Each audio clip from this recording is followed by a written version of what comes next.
These are my tips and tricks I've learned over the past year and a half for dealing with breathing problems. If you've never seen me before, hello, my name is Rachel and I've been dealing with breathing problems for about a year and a half now. And the reason I'm dealing with breathing problems is probably because of my sliding hiatal hernia and maybe a little bit of allergy reasons as well. These are small things I do in my everyday life that really seem to help me a lot. And I hope they can help you too. I'll just give a very short summary on all my little tips and tricks, and maybe in future videos I might go more into detail. Unless you are completely immune to anxiety, more than likely your breathing problems are going to cause you at least a little bit of anxiety. I know this is true for myself. That leads me to tip number 1, which is purchasing a pulse oximeter. This little device is amazing because if you're ever having doubts that your oxygen is getting low, this will help ease your anxiety that it is, hopefully not getting low.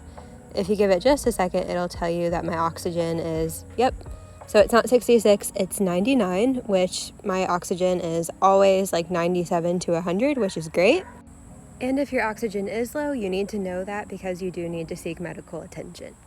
My second tip is kind of a 3-in-1 tip. It is relaxing your throat, your jaw, and as weird as this sounds, your nose. My breathing problems make me clench up in this area all the time, which in return makes it so much harder to breathe. It is definitely possible that you might be doing this and you have no idea that you're even doing this. This might need a more in-depth video, but try to relax your throat, try not to clench your jaw. The nose thing is a little bit hard to explain, but I've noticed that I make it harder to breathe through my nose sometimes, and I've tried to stop myself from doing that. Try really hard to pay attention to if you are clenching any of these things. Like I said, you really might not know that you're doing it. And it can help so much if you try to relax these things that you might be clenching up. Tip number 3 might not be so healthy for you, but it is eating hard candy.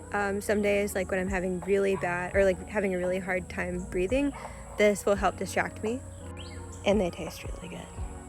And lastly, tip number 4 is when you're having a really hard time breathing, trying to do something that will take your mind off of it. It could be anything really, like doing the dishes or maybe painting a painting, really anything. Lastly, if you have asthma and or severe allergies, please do not forget to bring your inhaler and or your EpiPen with you every single place that you go. It could save your life. Thanks for watching, you guys. I'll keep making more videos about breathing problems.